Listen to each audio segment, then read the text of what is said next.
Bismillah. Assalamualaikum warahmatullahi wabarakatuh. Perkenalkan, nama saya Ibrahim Abdul Afwa. Di sini saya akan menjelaskan materi Al-Islam dan Iptek, yaitu tentang sains dan teknologi menurut Islam.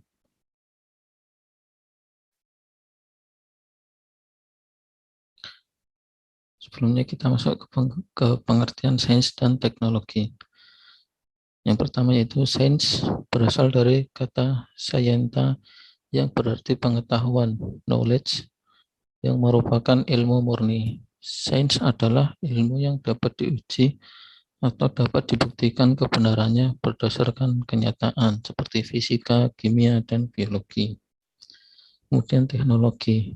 Teknologi berasal dari kata tekne dan logia, yaitu bahasa Yunani.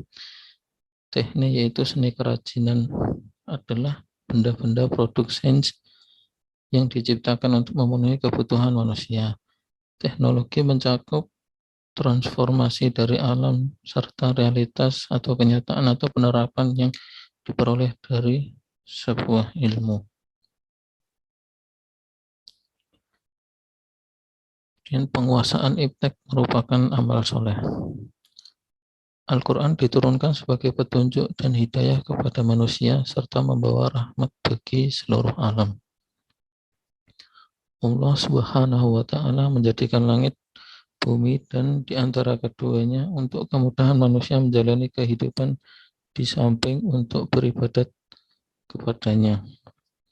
Dalam Quran surat Al-Ibrahim ayat 32 disebutkan, A'udzubillahi minasyaitonirrajim, Allahul ladzi khalaqas samawati wal arda wa anzala minas samaa'i ma'an fa akhraja bihi minas samarati rizqan lakum wa sakhkhara lakumul fulka litajriya fil bahri bi amrih wa sakhkhara lakumul anhar, yang artinya Allah lah yang telah menciptakan langit dan bumi dan menurunkan air hujan dari langit. Kemudian dia mengeluarkan dengan air hujan itu berbagai buah-buahan menjadi rezeki untukmu. Dan dia telah menundukkan bahtera bagimu supaya bahtera itu berlayar di lautan dengan kehendaknya. Dan dia telah menundukkan pula bagimu sungai-sungai. Quran Surat Ibrahim ayat 32. Kemudian Allah Subhanahu wa Ta'ala menyeru agar manusia memperhatikan, mengkaji, dan menyelidiki rahasia alam ciptaannya secara sistematik atau metodologi. Dalam Quran Surat Al-Ghasyiyah ayat 17-20 disebutkan, Afala yang duruna ilal ibili kaifa khuliqat wa ilas samai kaifa rufi'at wa ilal jibali kaifa nusibat wa ilal ardi kaifa sutihat, yang artinya tidaklah mereka memperhatikan keadaan unta bagaimana ia diciptakan, dan keadaan langit bagaimana ia ditinggikan binaannya, dan keadaan gunung bagaimana ia ditegakkan, dan keadaan bumi bagaimana ia dihamparkan. Quran Surat Al-Ghasyiyah 17-20. Sudah menjadi tugas dan tanggung jawab manusia mengkaji rahasia alam ciptaan Allah selaras dengan tujuan Allah menjadikan manusia sebagai khalifah di muka bumi. Dalam Al-Quran, ayat yang membicarakan tentang sains dan teknologi melebihi 750 ayat, sedangkan ayat-ayat yang berkaitan dengan hukum tidak melebihi 150 ayat. Suatu kerugian bagi umat Islam kalau tidak memperhatikan tentang pentingnya penguasaan sains dan teknologi. Para ulama Islam terdahulu, mereka merupakan tokoh-tokoh terkenal dalam menguasai ilmu sains dan teknologi. Berikut ini beberapa tokoh-tokoh ilmuwan muslim. Yang pertama itu Ibnu Musa al-Khwarizmi, dia astronom, penemu algoritma dan aljabar. Kemudian Muhammad bin Zakaria Ar-Razi, perintis kedokteran modern. Kemudian Al-Mawardi, pencetus teori politik Islam. Ibnu Haisam, itu penemu teori penglihatan atau optik. Kemudian Ibnu Khaldun, yaitu ilmu sosiologi dan politik. Kemudian Jabir Ibnu Hayyan, ilmu kimia. Kemudian Muhammad Al-Biruni, penemu gaya gravitasi berat jenis. Kemudian Ibnu Sina, kedokteran modern. Al-Kindi merangkum beragam pengetahuan. Kemudian Imam At-Tabari, sejarah Islam modern. Kemudian tokoh-tokoh ilmuwan Muslim dan penemuan selanjutnya yaitu Ibnu Majid, yaitu penemu kompas dan navigator. Ibnu Nafis, penemu peredaran darah. Al-Batani, ahli astronomi. Al-Farghani, rujukan astronom Eropa. Abdus Salam, fisika teori. B.J. Habibie, magnet revolusi teknologi modern. Barang hilang harus ditemukan lagi. Nah, umat Islam masa kini ketinggalan jauh dalam hampir semua bidang keilmuan. Maka kita perlu mendidik serta melatih generasi muda agar menguasai berbagai ilmu pengetahuan termasuk kepakaran dalam bidang sains dan teknologi. Sains adalah satu bidang ilmu yang sangat penting untuk kejayaan manusia di dunia dan di akhirat. Saintis negara-negara maju telah berperan membuat berbagai kajian dan penyelidikan untuk dimanfaatkan oleh masyarakat umum. Sekiranya kita ingin masyarakat khususnya umat Islam menjadi maju, maka kita perlu untuk menambahkan lagi jumlah para saintis muslim. Anjuran untuk mengembangkan sains. Dalam Quran surat Al-Ankabut ayat 20 disebutkan, Qul siru fil ardi fangduru kaifa bada'al khalqa tsumma Allahu yunsi'un nas'atal akhirah innallaha ala kulli syai'in qadir. Yang artinya, katakanlah, berjalanlah kamu di muka bumi serta lihatlah bagaimana Allah telah memulakan ciptaan makhluk-makhluk dari asal jadinya. Kemudian Allah akan memulangkan ciptaan itu semula pada hari kiamat dalam bentuk kejadian yang baru. Sesungguhnya Allah Maha Kuasa atas segala sesuatu. Quran surat Al-Ankabut ayat 20. Sains dan teknologi sangat diperlukan untuk kemajuan dalam kehidupan pada saat ini dan masa yang akan datang. Umat Islam perlu mengubah cara berpikir terhadap konsep ilmu sains dan teknologi, karena hal ini merupakan salah satu cabang ilmu dalam Islam.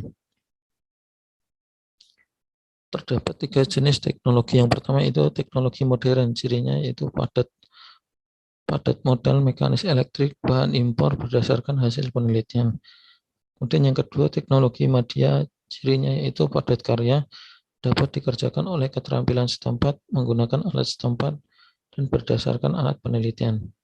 Kemudian yang ketiga teknologi tradisional, cirinya yaitu padat karya, menggunakan keterampilan setempat, menggunakan alat setempat, menggunakan bahan setempat, dan berdasarkan kebiasaan dan pengamatan. Kebutuhan manusia terhadap sains dan teknologi. Produk sains dan teknologi dibutuhkan secara individu. Manusia butuh obat, vaksin, vitamin, kain, rumah, transportasi, dan lain-lain. Kemudian secara institusi bernegara itu negara meningkatkan kualitas sarana dan prasarana kehidupan seperti bagaimana cara pendistribusian produk serta pelayanan yang lain ke seluruh wilayah negara untuk memenuhi semua kebutuhan rakyat. Hubungan internasional, penguasaan terhadap obat-obatan suatu negara juga sangat dibutuhkan agar negara tidak bergantung pada institusi asing yang berakibat pada tekanan-tekanan asing yang harus diterima agar obat-obat yang dibutuhkan bisa didapatkan. Kemudian kecanggihan teknologi perang seperti pesawat tempur atau teknologi nuklir yang dimiliki suatu negara dapat membuat musuh gentar dan memberikan daya tawar yang tinggi bagi negara. Nah, semua itu hanya dapat diperoleh jika sains teknologi beserta produknya menjadi perhatian yang tidak kalah pentingnya dengan masalah-masalah yang lain, baik oleh individu, masyarakat, dan negara.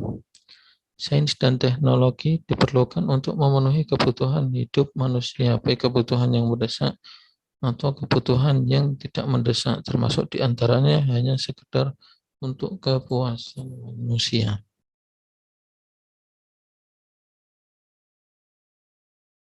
Perkembangan sains dan teknologi merupakan manifestasi dari keberadaan akal dan pemenuhan kebutuhan hidup manusia. Bersifat universal, tidak dipengaruhi oleh sebuah pandangan hidup tertentu, waktu, atau zaman.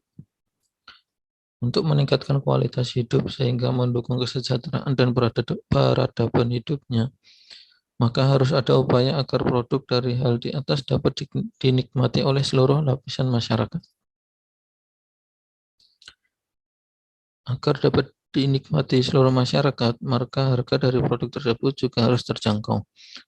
Namun jika harga produknya murah, bagaimana dengan nasib ilmuwan yang telah menemukannya? Dari mana ilmuwan mendapat balas jasa berupa materi dari hasil yang ditemukannya? Kemudian siapa yang mempunyai kewajiban untuk mengurusi perkembangan sains teknologi serta perkembangan produknya serta pendistribusian produk tersebut ke seluruh anggota masyarakat? Jawabnya itu negara berkewajiban mengupayakan tercapainya semua kebutuhan pokok yang berkaitan dengan produk sains dan teknologi yang meliputi sarana prasarana ilmuwan dan pengelolaan produknya. Carly Fiorinacio, CEO Hewlett Packard 26 September 2001.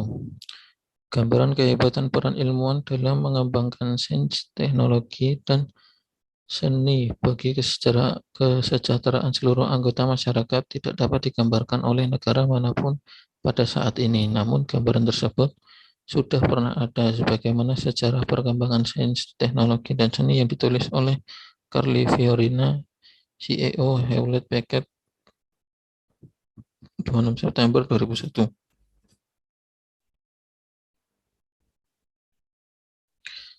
Kemajuan peradaban ini sangat ditentukan oleh berbagai penemuan yang diraih oleh para pakarnya. Para arsiteknya mampu mendesain bangunan yang melawan hukum gravitasi. Para pakar matematikanya menciptakan aljabar, juga algoritma yang menjadi landasan pengembangan teknologi komputer dan penyusun bahasa komputer. Para dokternya mempelajari tubuh manusia hingga mampu menemukan berbagai obat yang menyembuhkan beraneka ragam penyakit. Para pakar astronominya mengamati langit, memberikan nama-nama untuk bintang, serta merintis teori seputar perjalanan dan penelitian ruang angkasa. Nah, demikian penjelasan materi Al-Islam dan Iptek. Kurang lebihnya mohon maaf. Wassalamualaikum warahmatullahi wabarakatuh.